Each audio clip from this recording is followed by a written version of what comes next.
बंद किए गए हैं गाँवों में, इन विद्यालयों को हम लोग पुनः खोलने का काम करेंगे और अगर जर्जर हैं विद्यालय तो इनको मरम्मत करवाएँगे और पंखे की व्यवस्था नहीं, वहाँ पंखे की व्यवस्था करवाएँगे, लाइट की व्यवस्था करवाएँगे, बैठने के लिए सीटों की व्यवस्था करवाएँगे, ताकि हमारे बच्चे पढ़ लिख सकें और आगे आज बढ़ हम सकें। मौजूद हैं जनपद लखीमपुर खीरी की विधानसभा 142 सदर में और हमारे साथ मौजूद हैं प्रधान संघ के अध्यक्ष श्री पुष्पक वर्मा जी। तो हम इनसे सीधा जनता के अहम मुद्दों पर बात करने वाले हैं और विधानसभा सदर की समस्याओं के बारे में जानेंगे। और ये प्रधान संघ के अध्यक्ष हैं तो ग्राम पंचायतों के बारे में भी जानकारी चाहेंगे। तो आइए हम सीधा बात करते हैं। तो सबसे पहले हम इनका स्वागत करते हैं अपने चैनल पे। बहुत बहुत हार्दिक स्वागत है आपका। नमस्कार भाई साहब, बहुत-बहुत धन्यवाद आपका। सबसे पहले आप हमारे दर्शकों को अपने परिचय के बारे में बता दीजिए और आपका जो है राजनीतिक सफ़र और राजनीति करने की प्रेरणा के बारे में बता दीजिए। मैं पुष्पक वर्मा यहाँ पर उदयपुर महेवा में 2015 से ग्राम प्रधान तो नहीं कह सकता हूँ अपने आप को, ग्राम प्रधान तो मेरी माताजी हैं श्रीमती तारा देवी। मैं उनके प्रतिनिधि के तौर पर काम करता हूँ और चूँकि शैक्षिक योग्यता मेरी अधिक थी और जो विकासखंड लखीमपुर है वो भी हमारी ग्राम पंचायत में पड़ता है, इसलिए वो भी कार्यभार मैं देखता हूँ और हम लोग मूल निवासी हैं ग्राम पंचायत बेल के। हमारा ग्राम पंचायत बेल वो भी विकासखंड लखीमपुर में ही पड़ता है, यहाँ से 12 किलोमीटर दूर है। हमारे चाचा विनोद वर्मा 2 बार ग्राम प्रधान रहे हैं, इस बार सीट एससी कोटे में चली गई थी, इसलिए हमारे चाचा ग्राम प्रधान नहीं बन पाए और हम लोग यहाँ 2021 से ग्राम प्रधान हैं उदयपुर महेवा में। आप जो है समाजवादी पार्टी से टिकट की दावेदारी भी कर रहे हैं और वर्तमान में प्रधान संघ के अध्यक्ष भी हैं। तो आपकी क्या मजबूतियां हैं कि जो है प्रधान जो है समाजवादी पार्टी से टिकट की दावेदारी पेश कर रहे हैं? आप अपने मजबूतियों के बारे में थोड़ा जानकारी जी, दीजिए। हम देखिए भैया जब नाबालिग थे, जब से हमने थोड़ा बहुत राजनीति के बारे में सुना और सीखा, तब से हम समाजवादी पार्टी से ही प्रेरित रहे। क्योंकि हमारे पितृपक्ष से अगर बात करी जाए तो हमारे चाचा ताऊ लोग सब लोग समाजवादी पार्टी में रहे। मातृपक्ष से बात की जाए तो हमारे मामा नाना सभी लोग समाजवादी पार्टी से रहे। अब पिताजी को इसलिए नहीं कहता हूँ क्योंकि पिताजी हमारे पुलिस विभाग में सेवारत थे, तो उनका राजनीति से कोई वास्ता नहीं था। बाकी मातृपक्ष से पितृपक्ष से हम लोग शुरुआत से समाजवादी पार्टी से प्रेरित रहे और जब थोड़ा बहुत हम जानने वाले हुए, लगभग 14-15 साल के ही थे, नाबालिग थे, तब से हम भी समाजवादी पार्टी की गतिविधियों में भाग लेने लगे, अपने मामा लोगों के साथ और अपने परिवार के लोगों के साथ में आने-जाने लगे। हमको भी राजनीति अच्छी लगने लगी और 2012 से समाजवादी पार्टी में हम सक्रिय सदस्य हैं और वर्तमान समय में हम आजीवन सदस्य हैं समाजवादी पार्टी के, कभी हम लोगों ने दल नहीं बदला। चाहे अब आप देख सकते हैं 2014 से समाजवादी पार्टी 2014 से भारतीय जनता पार्टी जो है पूरे देश में छा गई। धीरे-धीरे समाजवादी पार्टी का ग्राफ डाउन होने लगा और 2017 में 2022 के चुनाव में समाजवादी पार्टी हारी, लेकिन हम लोगों ने कभी समाजवादी पार्टी का साथ नहीं छोड़ा। लखीमपुर सदर में आप एक शिक्षित युवा व्यक्ति, शिक्षित भी हैं और युवा भी हैं। तो लखीमपुर सदर में जो है युवा जो है बेरोजगारी की तरफ बहुत ज़्यादा है, पढ़ लिख के वो बेरोजगार घूम रहा है। तो आप इस समस्या को किस नज़रिए से देखते हैं? देखिए, हमारे माननीय प्रधानमंत्री महोदय जी ने कहा था कि हम 20 करोड़ रोज़गार देंगे, 100 करोड़ रोज़गार देंगे और फिर उसके बाद में क्या हुआ ये सब आप लोगों को मालूम है, किसी से छुपा हुआ नहीं है। वे लोग अपना मौज-मस्ती में लग गए, विदेश यात्रा में लग गए। जब विदेश यात्रा में लगे, तो कुछ उनके समर्थकों ने कहा कि अरे भाई वो बढ़िया कूटनीतिज्ञ हैं, विदेशी संबंध बढ़िया स्थापित कर रहे हैं, इसलिए विदेश के दौरे पर जाते हैं। लेकिन मुझे तो लगा ये खाली टहलते घूमते रहे, इन्होंने देश के युवाओं के बारे में कुछ सोचा ही नहीं, ना ही देश की प्रगति के बारे में कुछ सोचा। जब कांग्रेस सरकार गई थी उस समय 54-55 रुपया बराबर $1 के था। आज देखिए लगभग 100 रुपये के बराबर $1 पहुंचता चला जा रहा है। और उस समय रोजगार की इतनी मारामारी नहीं थी तब भी, लेकिन इतनी नहीं थी। लेकिन अब तो बहुत ज़्यादा रोजगार की मारामारी हो गई है। इसकी जिम्मेदार भारतीय जनता पार्टी सरकार है। यदि आपको मौका मिलता है और जनता आपको समर्थन करती है तो अपने क्षेत्र के स्थानीय स्तर पर रोजगार बढ़ाने के लिए आपको पहली 3 प्राथमिकताएं क्या-क्या होंगी? अगर हम केवल विधायक तक सीमित रहे तब की हम प्राथमिकताएं आपको बता रहे हैं। हम अपनी निधि से छोटे-छोटे 1-2 लघु उद्योग स्थापित करेंगे। 1, 2, 3 जितनी सामर्थ्य होगी धीरे-धीरे उनको बढ़ाते रहेंगे। उन लघु उद्योगों के माध्यम से जो हमारे अशिक्षित वर्ग के लोग हैं, जैसे हमारी माताएं, बहनें और भाई लोग, इनको सबको थोड़ा बहुत रोजगार देने का प्रयास करेंगे।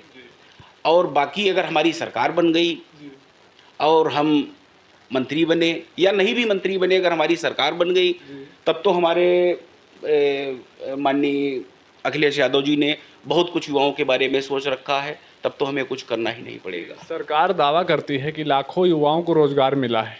क्या आपको लगता है कि ये दावे जो सरकार कर रही है ज़मीनी हकीकत में मेल खाते हैं? नहीं भैया, ऐसा कुछ नहीं है।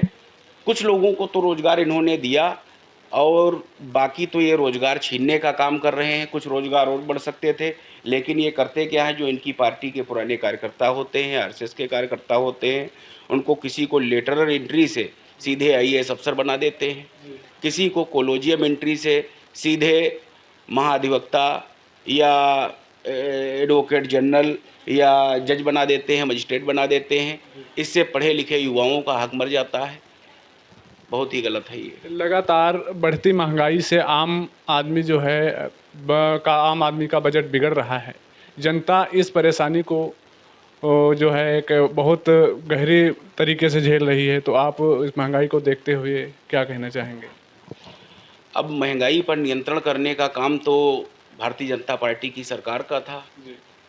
अब नहीं कर पाए, इसमें ये विफल रहे। यदि हमारी सरकार बनती है तो हम लोग इसको ज़रूर नियंत्रित करने का प्रयास करेंगे। प्रयास ही नहीं करेंगे बल्कि इसको नियंत्रित करेंगे भी। काफ़ी हद तक इसको हम लोग कम करेंगे। गाँव की सड़कें बहुत ही बदहाल हैं। आप प्रधान संघ के अध्यक्ष भी हैं, तो प्रधान संघ के अध्यक्ष होने के नाते कितनी आप इन समस्याओं को कितनी गंभीरता से देखते हैं? गाँव की सड़कें भैया, जो बजट आ रहा है गाँव में वो आबादी के हिसाब से आता है।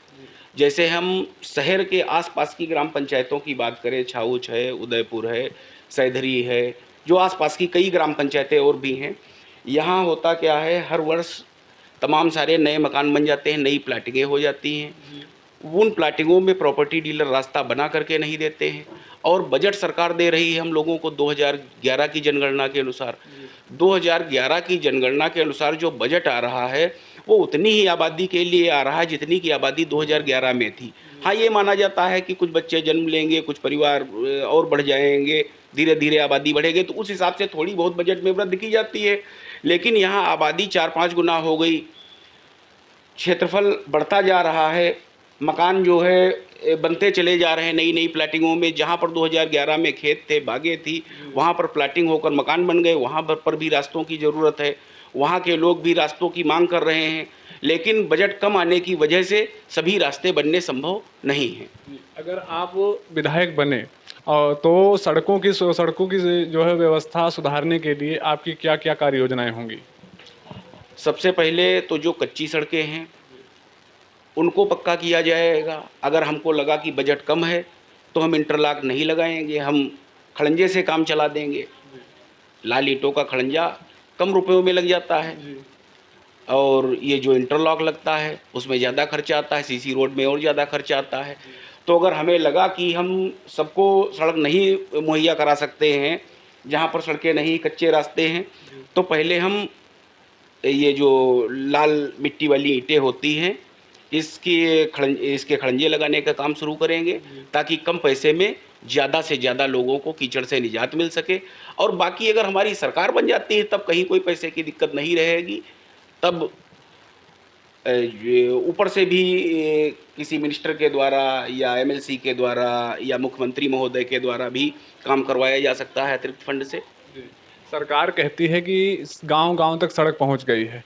तो अगर गांव-गांव तक सड़क पहुंच गई है तो इतनी सड़कें खराब पड़ी हुई हैं, तो आप जो है इसको वर्तमान व्यवस्था को कैसे अलग देखते हैं और क्या कमियां हैं कि सरकार तक या तो फिर जनता की आवाज़ नहीं पहुंच पा रही है या तो फिर नज़रअंदाज किया जा रहा है? तो इसके संबंध में आप सड़कें तो भैया लगभग लगभग सभी गांवों तक पहुंच गई हैं। हाँ, कहीं कहीं टूटी जरूर हैं। गांवों के अंदर कहीं कहीं सड़कें नहीं हैं।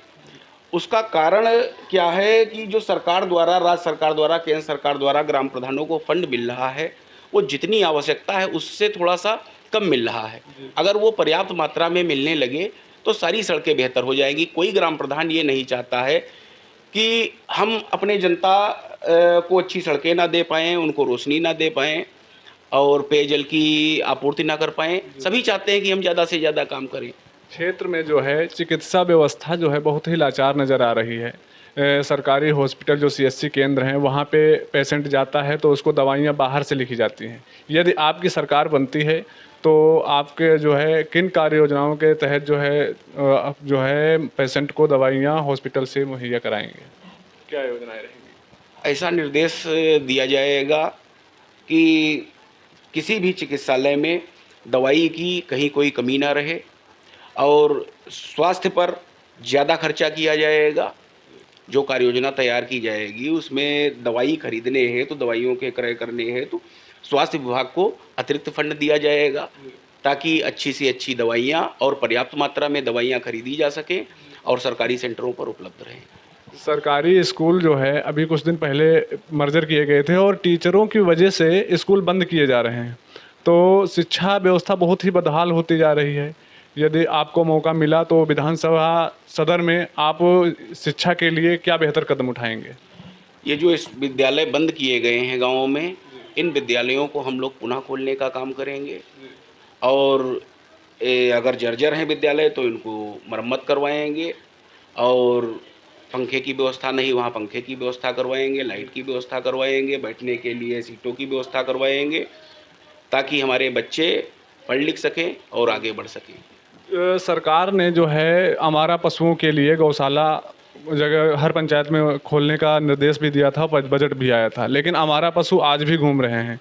तो आवारा पशुओं को सुरक्षित करने के लिए आपकी क्या प्रमुख योजनाएं रहेंगी? अभी हमारे विकास खंड में एक गाड़ी बनवाई गई है जिसे नाम दिया गया है कैटल कैचर।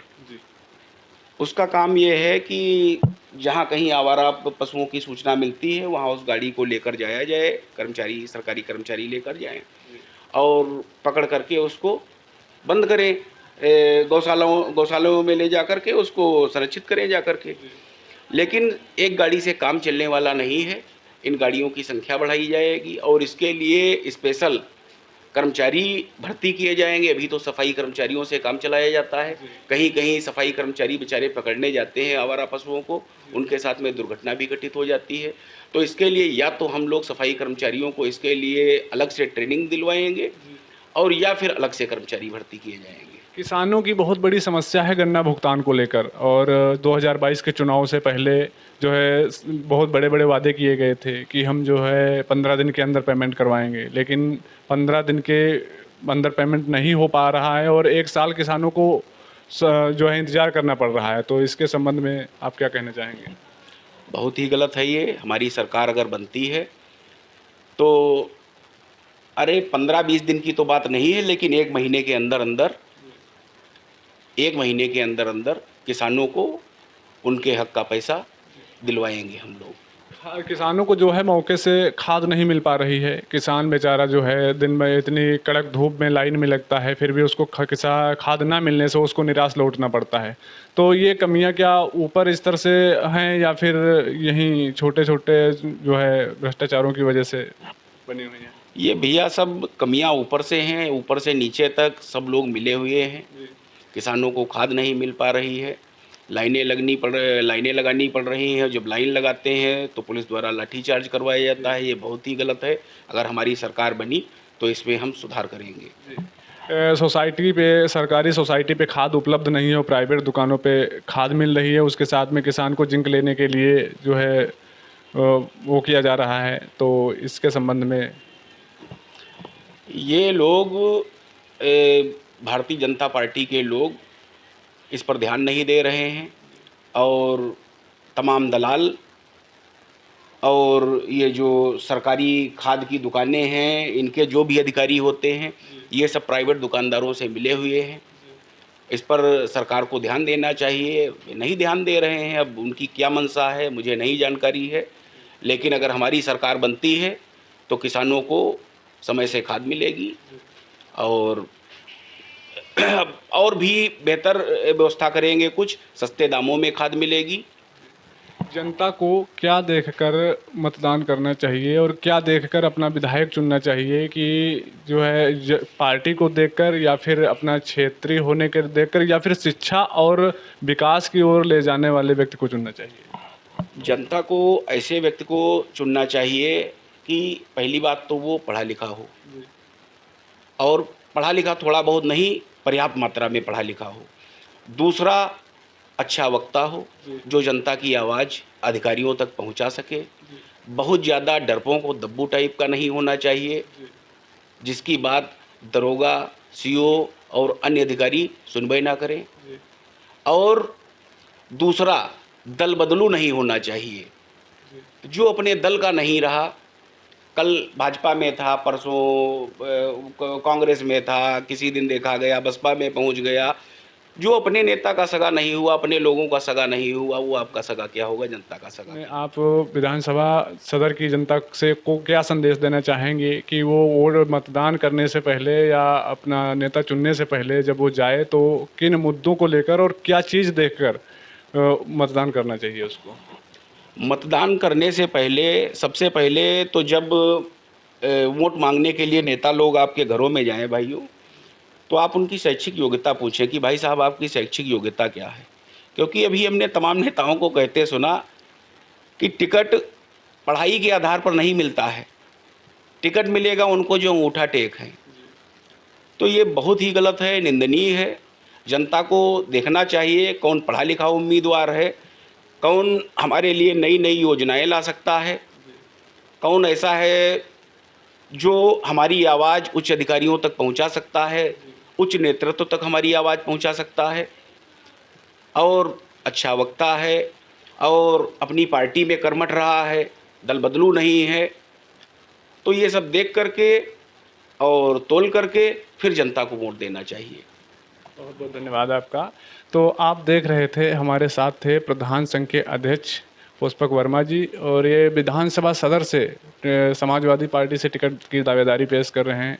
अब टिकट और इनको जो है टिकट के बारे में से समाजवादी पार्टी के शीर्ष नेतृत्व को देखना है कि इस विधानसभा सदर की कमान किसके हाथों में जाती है और जनता तय करेगी कि हमारा नेता कैसा होना चाहिए और किस प्रकार का होना चाहिए। तो अपनी राय कमेंट में ज़रूर देगी। तो बने रहिए हमारे न्यूज़ चैनल के साथ। मैं हूँ आपके साथ मनसाराम।